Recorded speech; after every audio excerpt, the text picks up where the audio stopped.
दही हांडी। जन्माष्टमी के मौके पर पूरे महाराष्ट्र में दही हांडी की धूम होती है। महाराष्ट्र में दही हांडी जो है उसे एक खेल का दर्जा देने की बात बहुत वक्त से किया जा रहा था, लेकिन आखिरकार दही हांडी को महाराष्ट्र में खेल का दर्जा दे दिया गया। लेकिन दही हांडी के बहाने खुलकर राजनीति भी महाराष्ट्र में होती है। दही हांडी राजनीति का पर्याय बन चुकी है महाराष्ट्र में। राज्य में राजनीति का खेल अभी थमा नहीं, भले ही दही हांडी को खेल का दर्जा दे दिया गया हो। खासतौर पर बीजेपी और एकनाथ शिंदे गुट की शिवसेना और उद्धव ठाकरे के समर्थन वाली शिवसेना के बीच ये खेल जमकर खेला जा रहा है। इस राजनीति में एंट्री लेने वाला एक दल महाराष्ट्र नवनिर्माण सेना भी है। जन्माष्टमी के दौरान महाराष्ट्र में खेले जाने वाली दही हांडी पूरे देश में इसका इंतजार होता है। सबसे ज्यादा प्रचलन महाराष्ट्र में है इसका, और महाराष्ट्र में हर एक शहर, हर एक गांव में दही हांडी का बाकायदा आयोजन किया जाता है। और ये आयोजन आम लोग तो करते ही हैं, लेकिन इसमें एक बहुत बड़ा हिस्सा होता है तमाम पॉलिटिकल पार्टीज का, यानी तमाम राजनीतिक दल भी बड़ी बड़ी दही हांडी जो है उसका आयोजन करती हैं।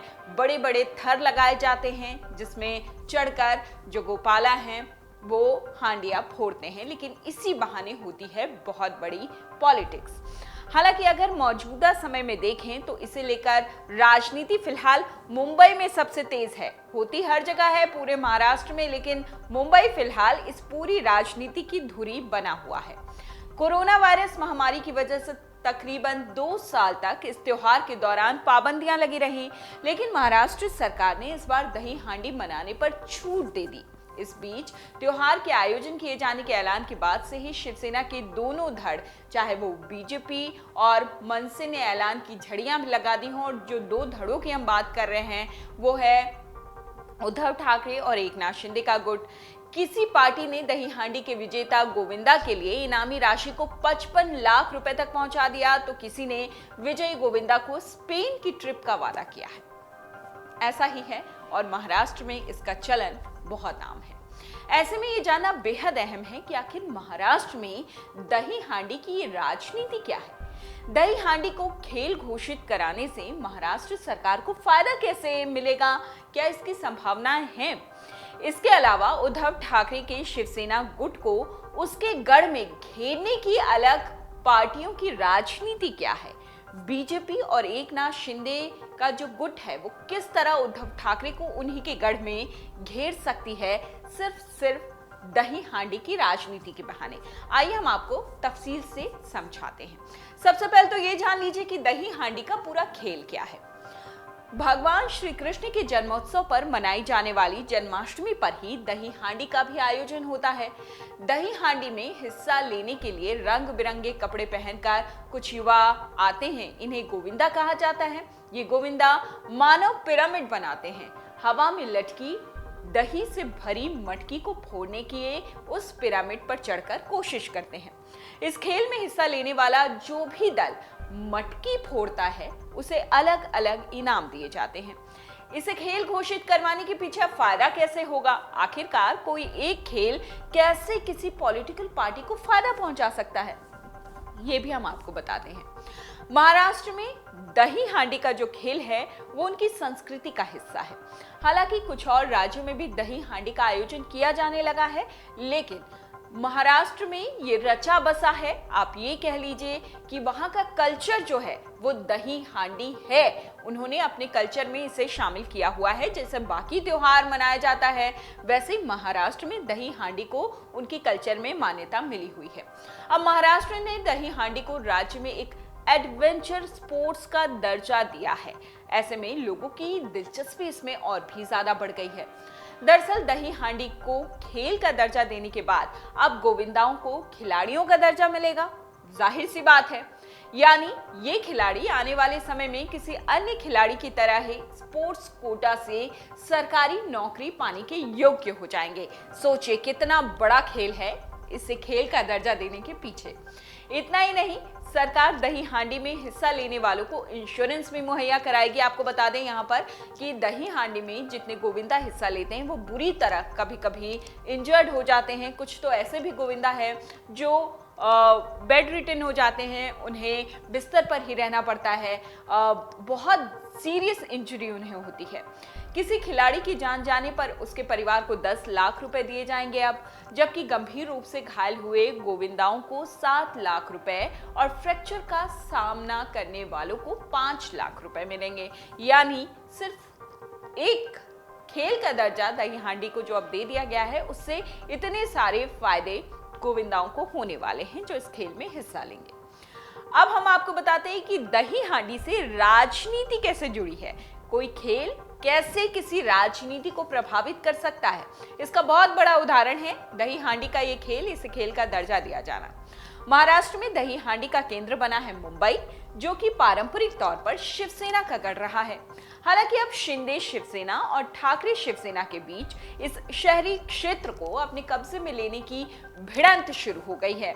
दोनों ही कैंपों ने पूरे मुंबई के अलावा ठाणे और कुछ अन्य शहरों में भी कई पोस्टर बैनर्स का प्रदर्शन किया। दोनों ही गुटों ने इसमें शिवसेना के दिवंगत सुप्रीमो बाल ठाकरे और एकनाथ शिंदे के राजनीतिक गुरु आनंद दिघे को भी जगह दी है। शिवसेना के दोनों गुट कैसे आमने सामने इसके बहाने, अब वो भी समझिए। एकनाथ शिंदे के बेटे और कल्याण से सांसद श्रीकांत शिंदे ने यहां तक कहा कि इन समारोह के जरिए स्वर्गीय बाला साहेब ठाकरे और आनंद दिघे को वो श्रद्धांजलि दे रहे हैं। वहीं ठाकरे गुट के सांसद राजन विचारे ने कहा कि शिवसेना की तरफ से कराए जा रहे कार्यक्रम हिंदुत्व के प्रति पार्टी की एकता, वफादारी और संस्कृति को दिखाता है। और आपको बता दें कि उद्धव ठाकरे पर जो सबसे बड़ा आरोप लगाया था एकनाथ शिंदे के गुट ने, वो हिंदुत्व के एजेंडे को भूलने का ही लगाया था।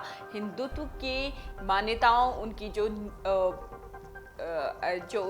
शिवसेना का मूल सिद्धांत है हिंदुत्व, उसे भूलने का ही आरोप एकनाथ शिंदे गुट ने लगाया था। अब शिंदे के गुट में ठाकरे शिवसेना का दांव कैसे?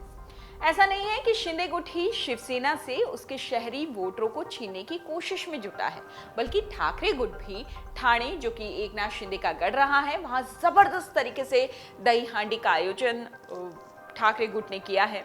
ठाणे में दोनों गुट एक दूसरे से महज 1 किलोमीटर की दूरी पर दही हांडी का आयोजन करवाते हैं और जहां पर महाराष्ट्र के मुख्यमंत्री ने नाका पर दही हांडी का आयोजन करवाया और इस इलाके में शिवसेना के संस्थापक जो सदस्य हैं आनंद दिघे, उन्होंने दही हांडी शुरू करवाई थी और शिंदे परिवार उसी प्रथा को आगे बढ़ा रहा है। दूसरी तरफ राजन विचारे, जो कि ठाकरे गुट के सदस्य हैं, उन्होंने जंभाली नाका पर यह पूरा कार्यक्रम रखा है। यानी सिर्फ 1 किलोमीटर की दूरी पर एक तरफ ठाकरे गुट की दही हांडी और दूसरी तरफ एकनाथ शिंदे गुट की दही हांडी, और इस तरह दही हांडी के जरिए पूरी राजनीति महाराष्ट्र में, खासतौर पर मुंबई में घूमी है। इन सब के बीच उद्धव ठाकरे के बेटे आदित्य ठाकरे अपने कैंप द्वारा आयोजित दही हांडियों का दौरा भी करते दिखाई दिए। सीएम एकनाथ शिंदे भी उन कार्यक्रमों में उनके भी जाने की बात कही गई। उनके गुट की तरफ से जो तय किए गए थे, एकनाथ शिंदे पहुंचे वहां पर। अब कैसे इनाम के जरिए वोटर तैयार कर रहे हैं दोनों गुट, ये भी आपको समझाते हैं। बीजेपी शिवसेना के 2 गुट, अन्य पार्टियों में वर्चस्व की ये जंग सिर्फ दही हांडी के आयोजन तक ही सीमित नहीं है, बल्कि इसके लिए लाखों रुपयों के इनामों तक का ऐलान किया गया। मुंबई और ठाणे में हो रही दही हांडी प्रतियोगिताओं के लिए शिंदे कैंप ने तकरीबन 2,51,000 रुपए का इनाम रखा और इसके जवाब में राजन विचारे ने कहा कि ठाणे में उनकी 2 दही हांडी के कार्यक्रम आयोजित हो रहे हैं, जिनमें 11-11 लाख रुपए का पुरस्कार रखा गया। इसके अलावा ठाणे से ही एक और शिवसेना विधायक प्रताप सरनाइक ने अपने क्षेत्र में आयोजित दही हांडी में विजेता टीम के लिए 21 लाख रुपए के इनाम का ऐलान किया। इनामों की इस रेस में राज ठाकरे भला कैसे पीछे रहते? राज ठाकरे की महाराष्ट्र नवनिर्माण सेना भी इसमें पीछे नहीं है। पार्टी ने इस साल अपने समर्थकों द्वारा आयोजित दही हांडियों के लिए 55 लाख रुपयों के इनामी राशि का ऐलान किया। कहा गया कि विजेता को 11 लाख रुपए का इनाम दिया जाएगा, जबकि विश्व रिकॉर्ड की बराबरी करने वाली या इसे तोड़ने वाली टीम को स्पेन भी भेजा जाएगा। अब राजनीतिक दलों के बीच इस रेस की वजह क्या है? क्यों दही हांडी इतनी महत्वपूर्ण हो गई है और इतने बड़े बड़े इनामी राशियों का ऐलान किया गया, वो भी आपको बताते चलते हैं। मुंबई में जल्द ही नगर पालिका बृहन मुंबई म्यूनिसिपल कॉरपोरेशन यानी बीएमसी के चुनाव होने हैं। इन्हें ध्यान में रखते हुए बीजेपी ने पूरे मुंबई में 370 दही हांडी के कार्यक्रम आयोजित किए। ये पहली बार था जब महाराष्ट्र की स्थानीय पार्टियों के साथ साथ बीजेपी ने भी दही हांडी कार्यक्रम का आयोजन किया और उसे अपना नाम भी दिया। इससे पहले बीजेपी इस रेस में नहीं थी। ज्यादातर ऐसे कार्यक्रमों का आयोजन या तो शिवसेना करती या मन से करती, इन दोनों की तरफ से इसका आयोजन कराया जाता था। बीजेपी ने इस बार मुंबई के वर्ली में एक बड़ा समारोह रखा। इस जगह पर 2019 तक शिवसेना ही दही हांडी कार्यक्रम करवाती थी। मौजूदा समय में वर्ली से आदित्य ठाकरे विधायक हैं और इसके अलावा परली, लालबाग, दादर और गिरगांव में भी बीजेपी ने दही हांडी का आयोजन किया। बीजेपी ने करीब 20,000 गोविंदाओं को 10 लाख के इंश्योरेंस का कवर भी दिया। उधर ठाकरे शिवसेना ने मुंबई के दादर में स्थित अपने मुख्यालय सेना भवन के सामने निष्ठा दही हांडी का आयोजन किया। पार्टी 1960-70 के दशक से इस त्योहार पर यह आयोजन करवाती आ रही है, ये कुछ नया नहीं है। इससे उसे मुंबई के अलावा महाराष्ट्र के अन्य शहरी इलाकों में भी राज्य की अपनी संस्कृति पार्टी के तौर पर वोटरों का भरोसा मिलता रहा है। केंद्रीय मुंबई में शिवसेना के इस तरह के कार्यक्रम बेहद लोकप्रिय हैं और इन्हीं क्षेत्रों में अब तक उद्धव ठाकरे का जोर भी रहा है। अब बीजेपी ने अपनी ओर से कार्यक्रमों का आयोजन कर शिवसेना को उसके गढ़ में ही चुनौती दे दी है। डाउनलोड करें अमर उजाला ऐप और पाएं खबरें लगातार।